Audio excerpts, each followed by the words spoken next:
In 1964, Valerie married Daniel Ma, who is the son of the first Chinese Presbyterian minister on Chinese Canadian history per se at that time.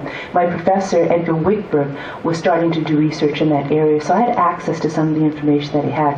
Came out to Toronto, so I did my thesis on Chinese women in Canada. And then I started a PhD as a Commonwealth scholar. I didn't complete that. I returned to Toronto. And for me, human rights and Chinese Canadian history, it's all part of the same thing. Because so much about what I learned in the community, about my family's involvement in the war efforts, in dealing with discrimination and racism with such dignity. It taught me a lot about the community's connection to human rights. When I was, I ended up doing a master's in Chinese Canadian history, and I started a master's in dispute resolution. One of the assignments that we had was to take a look at how we got to where we are today. And until you do that, you look back and all the people and events that influenced you and brought you to where you are, it's primarily because I am Chinese Canadian with a family that was involved in human rights, both personally and professionally. A couple of instances that just crystallized. When I was an adult, I just forgot about this completely. When I was about 5 years old, and this is in Prince George, I remember running down the street one day because there was a police car in front of our house, and it was just like those police cars you see in Mayberry RFD. It was black and white. And I see this big police officer, two of them, and they're bringing my dad out. So I'm running down the street, and I'm going, wow, and they look like giants because my dad was a little guy, right? And they took him into the house. Right? My mom and dad didn't say a thing. They didn't say anything to us. So I snuck downstairs, and I looked around the corner, and I could see what had happened. My father had been beaten up at the restaurant because customers didn't want to pay for their coffee. But they said like nothing to us, didn't explain anything to us what had happened, and my father behaved as though nothing had happened at all.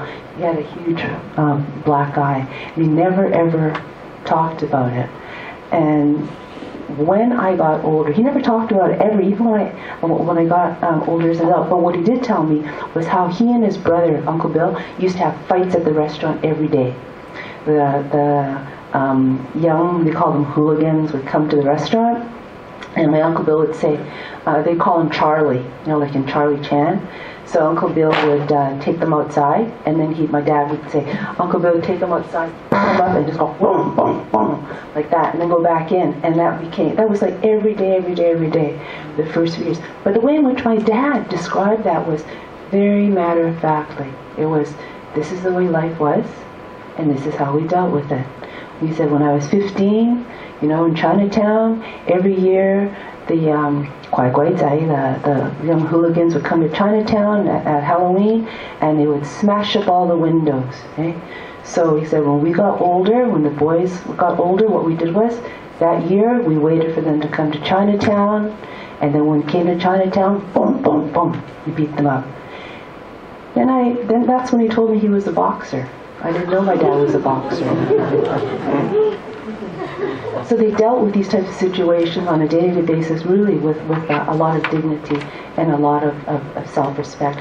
So these are the kinds of things that sort of become ingrained in you. So for me I didn't even move into human rights. For me, Chinese Canadian history and human rights all part and parcel of the same thing. I've been so fortunate to be able to be in a profession that I love. I get paid for what I do. I work in human rights. I work on Chinese Canadian history. On the weekends, I've met incredible people who've shared their stories with me. And I think that's the reason why I've always felt so proud of being Chinese. When I hear the stories from all these different families, it really sustains your soul. It keeps you going. And then when I moved to Toronto, Valerie adopted me. Valerie and Daniel became my Toronto family. I lived with Valerie for 17 years. In Brockville, it was a little different. My dad, he was a hockey fan, and the hockey team would go out of town, and he'd stay open at night until they came back, and they all ate there. And then after the restaurant closed, he'd get in the police car and go on rounds with them. So, it was a little bit different. But you asked about how we kind of got where we are from Brockville. And I had two older sisters. One went into nursing, that was Alice, and the other one did social work in Toronto. And I was so busy in the community even then, Girl Guides, CGIT, and I played piano, and the organist said, I'll teach you how to play the organ if you'll lead the choir. So I kind of took grade 13, and you could do that in 2 years. But then when I went to go to university, my marks weren't very good. And I wanted to be an occupational physiotherapist, and I didn't have enough marks, but I had enough marks to get into teachers college. And I was supposed to go to Ottawa because Brockville is the area in Ottawa, but there aren't many Chinese in Ottawa, and I knew there were a lot more Chinese in Toronto. So because my sisters now lived in Toronto, I came to Toronto. And so I started teaching, and in those days you could teach without having a degree. And then as you realize, the only way you could get ahead was to take courses. But my marks had been low, so I had to take a pre-university history. And when I did it, I noticed there was nothing written on the Chinese in the railway. So I decided that that's what I would do my topic, and that's how I became interested in the railway. Then I took the sociology courses, and the ironic thing is, last night as I was reading your background, she said she came from Africville. My professor at the University of Toronto was Dennis McGill, who co-authored Africville, where she lived. And he was the one who said to me, Valerie, you go ahead and do the history. And so because I was married to Daniel and there was that Chinese community, I could study the 13 families that lived and grew up in Toronto, Chinatown. That's how I became interested. So I did one paper for him, and then I was down to my last course. And in those days, in order to get ahead in teaching, you can go your categories, but you need that one last thing. So I asked him if he would be my adjudicator. He said, I never do undergraduate students. And I said, well, could you please, because I need one more subject to get my BA. So anyhow, he said, okay, I'll do that. And that's when I wrote the in-depth, I don't know which one it was, the in-depth look. It keeps getting stolen from City Hall. I go to City Hall and they say, your paper was here, but it's been stolen. So one day when I went to City Hall, I actually have gone on and done a BA and a B.Ed and a Master of Ed, everything part-time. I've never been a full-time student. Couldn't afford to. But anyhow, I went to City Hall and I went to borrow something. And I said to them, I'd like to borrow something, and said, what's your name? I said, Valerie Ma. And he said, you're Valerie Ma? And I said, yes, what's wrong with that? And she said, oh, we have your paper. We had your paper here, but someone stole it. And I said, oh. And so she said, and so then I told them the story. I said, Dennis McGill, it was May, and he said, I need your paper tomorrow. And I said, but I can't. I can't do it now. And he said, well, I have to hand in a mark. So he said, what did I give you on your last paper? And I said, a B+. He said, okay, I'll make a deal with you. I'll give you a B+, but if you don't write me a paper, I said, this is very important because this will change me from a category to the top category and I couldn't wait till September. It meant a big deal. And he said, I'll give you a B+, but if you don't write me a paper that's worth a B+, he said, I'll make you owe it to me.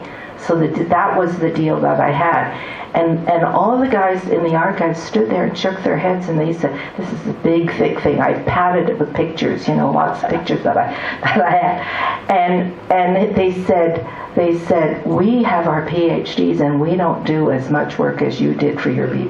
So I've heard from somebody else the other day who was trying to find it that it's been stolen again. So That's a sign of a good paper. I don't know. So they were telling me how to, she's going to help me microfiche, anyway, so that's how I ended up in Toronto, and becoming part of the community. And my husband and I, we did work on Manchung, and so it's just galloped from there. I just want to enlarge on the Afriville. Our farm was next to our farm was the city prison, and then next to that was the infectious hospital. And I know great neighbors. The prisoners never bother us too much. We used to see them, they call it Rockhead, and we used to see them pounding the rocks. And Afriville was adjacent to our farm.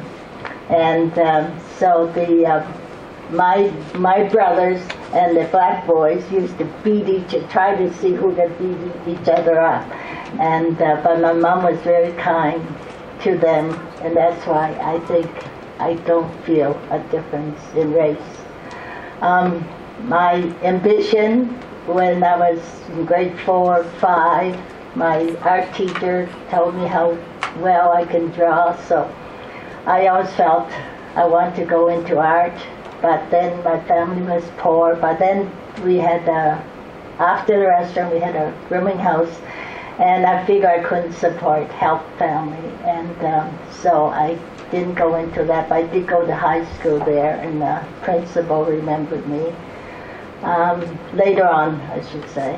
And my brothers wanted to send me to McGill, but I felt it was a waste of money, and I wouldn't go because my marks weren't that good. And we just couldn't afford it, and so. But you ran a very successful, well-known, popular bakery, especially your cinnamon rolls. There are written tons of newspaper articles written about her cinnamon rolls. That is funny, Arlene. I never told you this, so I don't know where you got it from, but it's true. So you're a pretty good researcher.